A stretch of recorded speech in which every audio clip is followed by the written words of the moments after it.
প্রতিদিন একই রকম চিকেনের রেসিপি খেতে খেতে যখন আর ভালো লাগে না, তখন মাঝে মধ্যে কিন্তু মুখের স্বাদ বদলানোর জন্যে চিকেনের এই রেসিপিটা ট্রাই করে নিতে পারেন। নমস্কার বন্ধুরা, আপনারা দেখছেন সুব্রত অর্চনার রান্নাঘর।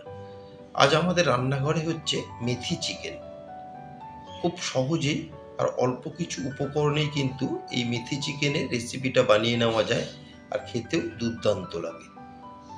আসুন দেখে নেওয়া যাক আমার আজকের রেসিপি মেথি চিকেন। মেথি চিকেন বানিয়ে নেওয়ার জন্য এখানে আমি নিয়েছি 500 গ্রাম মুরগির মাংস। মাংসর পিসগুলোকে কিন্তু আমি একদম নর্মাল সাইজ করেই কেটে নিয়েছি, খুব বেশি বড়ও না আবার একদম ছোটও না। খুব ভালো মতন মাংসকে 2 থেকে 3 বার ধুয়ে নিয়েছি, এখন ম্যারিনেট করে নেব। সেই জন্য দিয়ে দিলাম 1 টেবিল চামচ নুন, হাফ টেবিল চামচ দিয়ে দিচ্ছি ধনের গুঁড়ো, হাফ টেবিল চামচ দিয়ে দেব জিরের গুঁড়ো, হাফ টেবিল চামচ দিয়ে দেব রেগুলার লঙ্কার গুঁড়ো, আর 1 টেবিল চামচের একটু বেশি দিয়ে দেব কাসুরি মেথি। এখানে আমি রোস্টেড কাসুরি মেথিটা দিয়ে দিলাম প্রায় 1.5 টেবিল চামচ মতো। উপর থেকে দিয়ে দেব 2 থেকে 3 টেবিল চামচ সর্ষের তেল দিয়ে খুব ভালো মতন এখন মাংসকে আমি সমস্ত মশলার সাথে মেখে নেব। খুব ভালো মতন মেখে নিতে হবে যাতে মাংসর প্রত্যেকটা পিসের গায়ে তেল মশলাটা লাগে।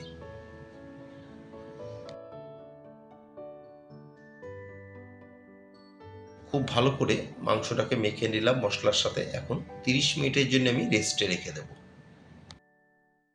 30 মিনিট পর আমি ফিরে এলাম। গ্যাসের ফ্লেম অন করে একটা ফ্রাই প্যানকে ভালো মতন গরম করে এতে দিয়ে দিচ্ছি আমি 4 থেকে 5 টেবিল চামচ সর্ষের তেল দিয়ে তেলকে বেশ ভালো মতন গরম করে নেব। তেলকে বেশ ভালো মতন গরম করে এখন ফোড়নে দিয়ে দিচ্ছি হাফ টেবিল চামচ গোটা জিরে, 2টো শুকনো লঙ্কা, একটা তেজপাতাকে ছিঁড়ে নিয়েছি, আর কিছুটা গোটা গরম মশলা, আর একটা স্পেশাল মশলা আমি এতে দিচ্ছি 1/4 টেবিল চামচ গোটা মেথি। এই মেথি দেওয়ার কারণেই কিন্তু মাংসতে একটা আলাদা রকমেরই টেস্ট হবে। দিয়ে ফোড়নকে এখন আমি 20 থেকে 25 সেকেন্ড নেড়ে চেড়ে ভেজে নেব।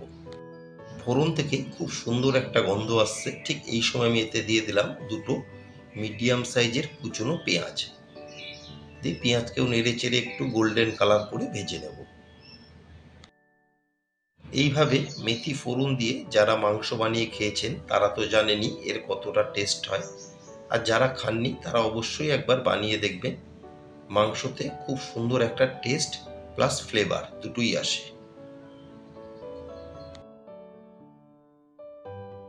মিনিট দেড়েক নেড়ে চেড়ে পেঁয়াজকে ভেজে নিলাম। এখন দিয়ে দিচ্ছি একটা কুচনো টমেটো। এখানে আমি একটা বড় সাইজের টমেটোকে একদম ছোট করে কেটে নিয়েছি, সেটা দিয়ে দিলাম। টমেটো যাতে তাড়াতাড়ি সেদ্ধ হয়ে যায় সেই জন্য দিয়ে দিলাম এতে আমি হাফ টেবিল চামচ নুন। নুনটা কিন্তু হিসাব করে আমি দিয়ে দিলাম, কারণ মাংস ম্যারিনেট করার সময় কিন্তু আমি 1 টেবিল চামচ নুন ব্যবহার করেছিলাম, সেই হিসাব করে নুনটা আমি এতে দিয়ে দিলাম। নুন দিয়ে খুব ভালো মতন টমেটো আর পেঁয়াজকে নুনের সাথে মিশিয়ে নিলাম। এখন দিয়ে দিচ্ছি এখানে রসুন, আদা আর কাঁচা লঙ্কা। এটাকে হামনদিস্তায় আমি থেতো করে নিচ্ছি, সেটাও দিয়ে দিলাম। এখানে প্রায় 15 থেকে 20 কোয়া রসুন, 4টে কাঁচা লঙ্কা আর 2 থেকে 2.5 ইঞ্চি আদাকে আমি হামনদিস্তায় থেতো করে নিয়েছিলাম। দিয়ে এখন খুব ভালো মতন একবার সমস্ত কিছুকে মিশিয়ে নেব।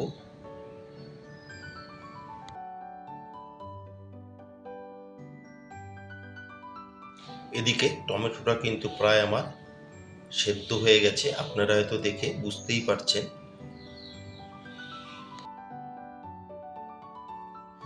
এখন দিয়ে দিচ্ছি 1 টেবিল চামচ ম্যাগি মশলা, আর দিয়ে দেব হাফ টেবিল চামচ গুঁড়ো হলুদ। আমি কিন্তু আগে কোনো গুঁড়ো হলুদ ব্যবহার করিনি, মাংস ম্যারিনেট করার সময় কিন্তু কোনো রকম হলুদ এতে ব্যবহার করিনি। দিয়ে ম্যাগি মশলা আর গুঁড়ো হলুদকে একবার ভালো মতো টমেটো পেঁয়াজের সাথে মিশিয়ে নেব। গ্যাসের ফ্লেম মিডিয়ামে রেখে এখন একটু সময় নিয়ে মশলার সাথে পেঁয়াজ আর টমেটোকে কষিয়ে নেব। একটু সময় নিয়ে মশলার সাথে খুব ভালো মতন টমেটো আর পেঁয়াজকে কষিয়ে নিয়েছি। দেখুন মশলা থেকে তেল সেপারেট হওয়া শুরু হয়েছে। ঠিক এই সময় আমি এতে দিয়ে দিচ্ছি ম্যারিনেট করা চিকেন। খুব ভালো মতন নেড়ে চেড়ে এখন মশলার সাথে মাংসকে মিশিয়ে নেব। আর আমার নতুন বন্ধুদের কাছে রিকোয়েস্ট, যারা আমার চ্যানেলটি এখনও সাবস্ক্রাইব করেননি তারা অবশ্যই সাবস্ক্রাইব করে আমার পাশে থাকবেন আর পাশে থাকা বেল আইকনটি প্রেস করে রাখবেন। যখনই আমি নতুন কোনো ভিডিও আপলোড করব সবার আগে নোটিফিকেশান আপনাদের কাছে পৌঁছে যাবে। মাংসকে খুব ভালো মতন মিশিয়ে এখন একটা কভার দিয়ে 4 থেকে 5 মিনিট মাংসকে কষিয়ে নেব। কভার দিয়ে প্রথমে আমি 3 থেকে 4 মিনিট মাংসকে কষিয়ে নিলাম। এখন কভার তুলে একবার খুব ভালো মতন উপরে নিচে করে মাংসকে মিশিয়ে নেব।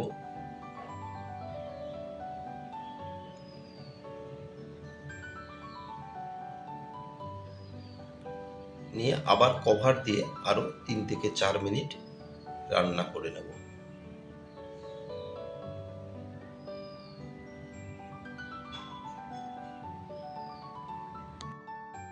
কভার দিয়ে আরো মিনিট 3 রান্না করে নিলাম। এখন কভার তুলে একবার ভালো মতন উপরে নিচে করে মিশিয়ে নেব। আমি কিন্তু কোনো রকম জল এতে ব্যবহার করিনি। মাংস থেকে যে জলটা রিলিজ হয়েছে সেই জলেই কিন্তু মাংসটা প্রায় 50% সেদ্ধ হয়ে যাবে। কভার তুলে এখন দিয়ে দিচ্ছি এখানে আমি 3 টেবিল চামচ টমেটো সস দিয়ে সসকেও একবার ভালো মতন মিশিয়ে নেব। এখন কিন্তু আর আমি কভার দেব না, কভার ছাড়াই আমি মাংসকে কষিয়ে নেব।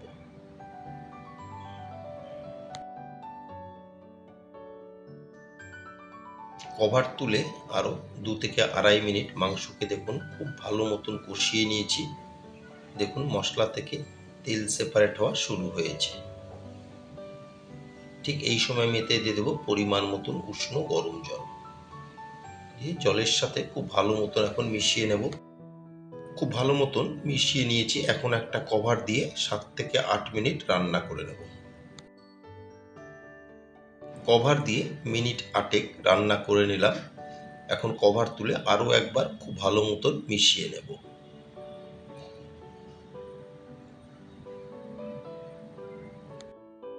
খুব ভালো মতন মিশিয়ে এখন উপর থেকে আরও কিছুটা দিয়ে দিচ্ছি রোস্টেড কাসুরি মেথি। দিয়ে আরও 2 থেকে 2.5 মিনিট রান্না করে নিলেই তৈরি হয়ে যাবে মেথি চিকেন। আমার আজকের রেসিপি মেথি চিকেন আপনাদের কেমন লাগলো অবশ্যই একটা কমেন্টের মাধ্যমে জানাবেন। যদি কোনো অংশে ভালো লেগে থাকে একটা লাইক, শেয়ার আর ছোট্ট করে একটা কমেন্ট করতে কিন্তু ভুলবেন না। রোস্টেড কাসুরি মেথি দিয়ে আরও 2 থেকে 2.5 মিনিট আমি রান্না করে নিলাম। তৈরি হয়ে গেল আমার আজকের রেসিপি মেথি চিকেন।